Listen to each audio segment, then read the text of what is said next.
going to get going, but I'm going to teach this like it's the first time you're seeing it for those of you who struggle with factoring. But we do have about 5 examples, so I wanted to get going today so you have some work time in class. Okay, so we factored last week. We just factored out like a common term, and we also factored difference to squares. So those were all very easy. This is just as easy. You always want to look to see if you have a common term to factor out, but what we're going to factor today is stuff like this. X squared plus 5x plus 6. So step 1 is always look to see if they have anything in common. This one does not. It has to be in common with all 3 terms. There's nothing in common. I'm going to show you the way I do it. If you have been taught a different way and you remember it and you do it well and you get the same answer, you do it your way. But I'm going to show you how I do it. So we start with the x method. The a term is the term in front of the x squared. The b term is the term in the middle, and the c term is the last term. So on the top of my x, I want to put a times c. So in this case, what number is written here in front of the x squared? 1. So I have 1 times 6. So at the top of the x, you write a 6. And then at the bottom, you're going to write the b, which is 5. So I'm looking now for 2 numbers that multiply to give me 6, but add to give me 5. So this, you're going to multiply to get 6, but add to get 5. Think of all the factors of 6. What are they? 2 and 3. 2 and 3. Okay, so 2 times 3 is 6, and 2 plus 3 is 5. So these are my new numbers. Does anybody remember what we do with these numbers? What do we replace with it? Okay, we're going to replace the b term with these 2 numbers. So I'm going to rewrite, I have x squared, that stays x squared. And I'm going to write plus 2x plus 3x plus 6. So the only thing I've changed is the b, and I really haven't changed the b. I've just split it up to 2 numbers. And then we're going to factor by grouping. So the first group, what do we have in common in the first group? An x. So I'm going to factor an x out, and that leaves me with x plus 2. And what do I have in common in the second group? 3. A 3. So I'm going to factor out a positive 3, leaving me with x plus 6 divided by 3 is 2. Here's how you know you've done it right. If these 2 things are the same, then you've done it right. And that's one of your factors, x plus 2.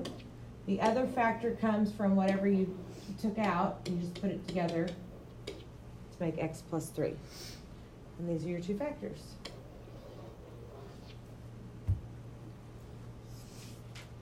Yes? I have a question. Like pairs, we just did like the 2 and the 3. Okay. We didn't do the extra steps. That only works in a special case. Do you remember when it works? No, we never even learned that. Yeah, you did. You did the box method probably. Oh, So you did the same thing. Okay. Because all you do is you've pulled out the common factors. Mm-hmm. Same thing. If you want to do the box that method, only you can. works when you don't have an a value, isn't it? Right. Okay, that's why. Yeah, when the a term is 1. Okay. So if you remember that, do it. If you don't remember it, follow my steps. You'll get the next one wrong. Okay? Because some people jump to that even when the a term's not 1. So that's why I always show it the long way. But Carol's class probably did the box method, which is the same thing. I don't ever teach it this way, so tell me if I'm doing this right. So here you look to see what they have in common. Here there's an x. Here there's a 2. Here there's an x. Here there's a 3. Is that the box method that you guys did? Which is the same thing. Wait, how Yes. did you do that? Just pulled out the common terms. I don't do it this way, so because I always mess it up.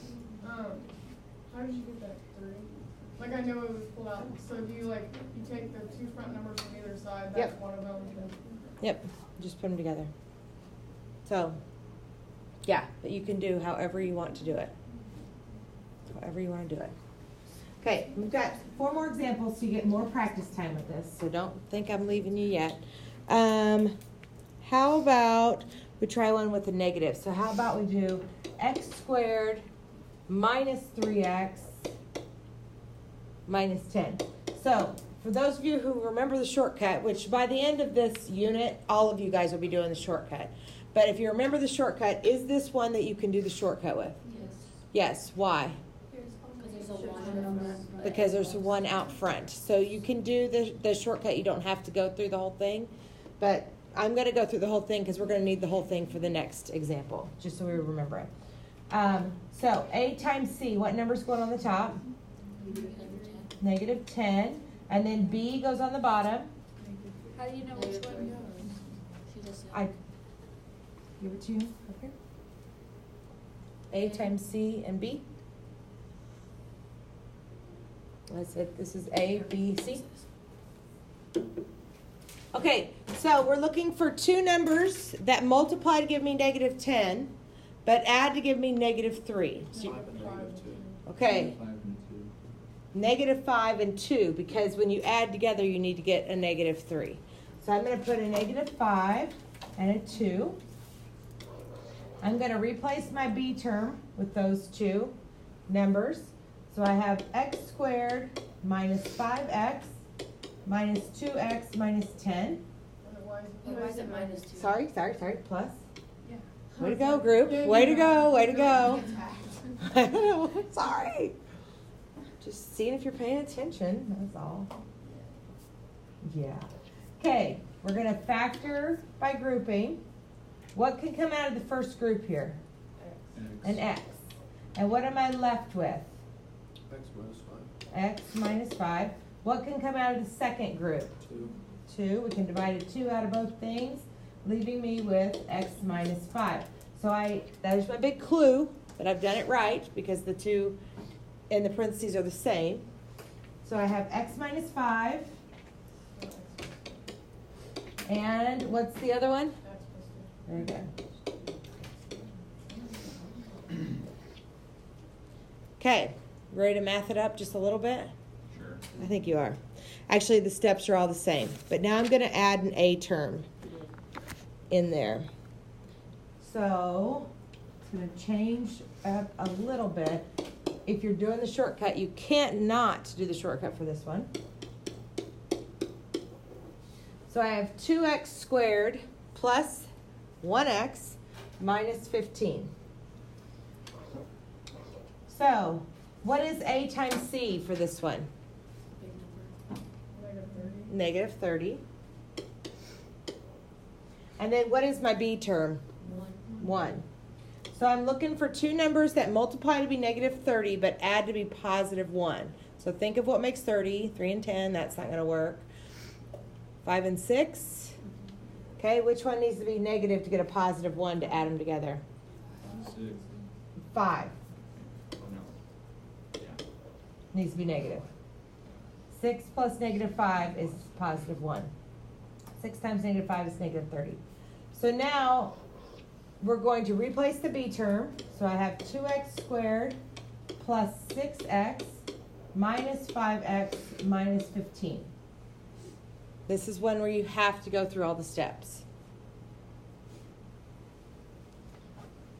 What can I take out of my first group here? 2x. Leaving me with plus 3. Okay, the second group, I want everybody to look up here for a minute. What do they have in common? Negative or a 5, but you got to make sure, because the first term is negative, you have to factor out a negative of whatever. Okay, so I have negative 5, and I get x plus 3. So I know I've done them right because I get an x plus 3. I gotta fight with this thing all day. So my factors are x plus 3 and 2x minus 5.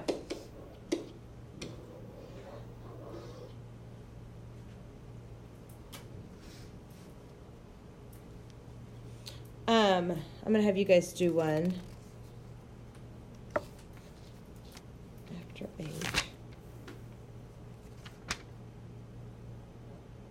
Oh, I see. Okay, let me see if I one that'll work.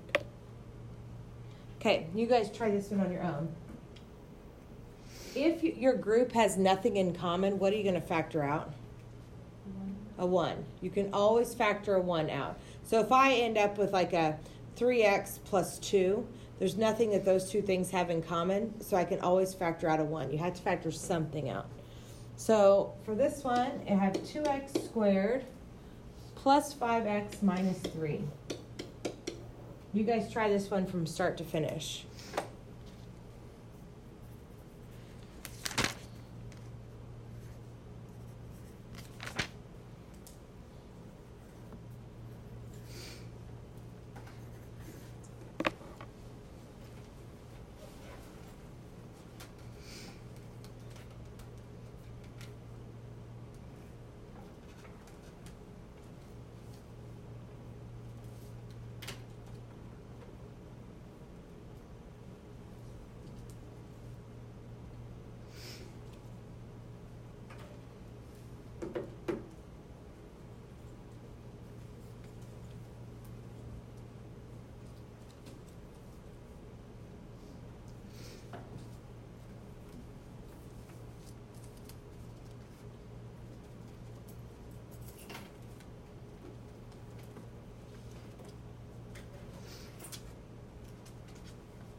Okay, I'll start working and we'll see if we agree. -6 and 5. So I'm going to say 6 times -1 is -6, and 6 plus -1 is 5. So now I'm going to replace my b Does term. it matter which one you put first? No, it doesn't matter which one you. So like if I had like 2x squared minus 1x plus 6x minus 3. No, that's fine. As long as the minus is with the 1.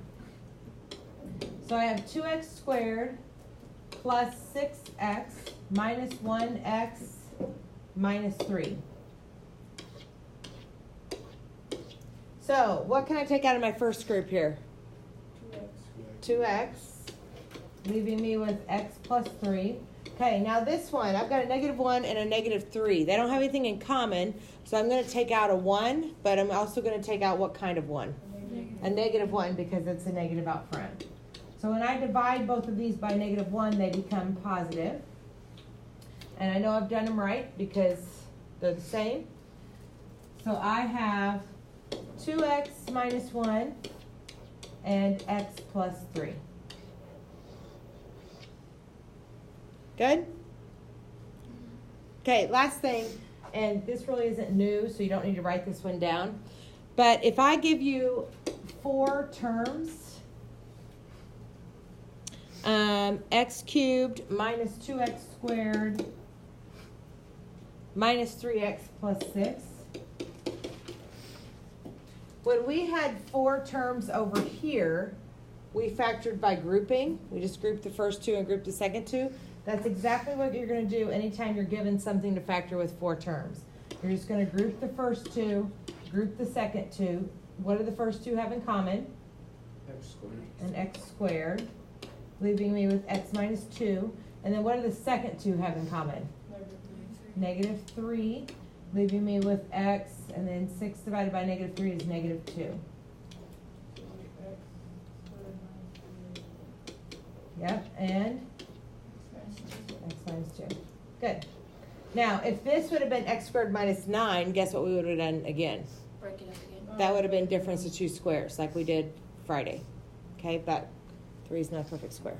How would you do that like box method? You would put each, you have to make sure for the box method, you have to make sure everything's factored out, so it is. And then you just put all 4 of these things in the box. Okay, so you go straight to the Is that box. what you're doing with these? Are you putting that in the box? I go box. I go like. Okay, so if you're doing that with the box, you do the same thing with this Okay. in the box. Either way is just fine. Okay, here is your classwork for today. I'm going to look at it. What time are we done today since it's a Wednesday schedule? 24. Okay, I'm going to cut this down so you guys aren't taking a bunch out of here.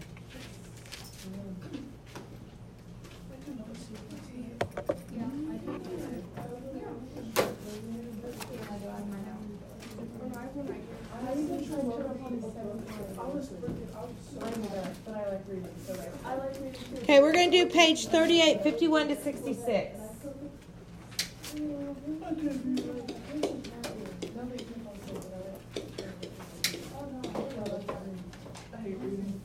Yes. Yep.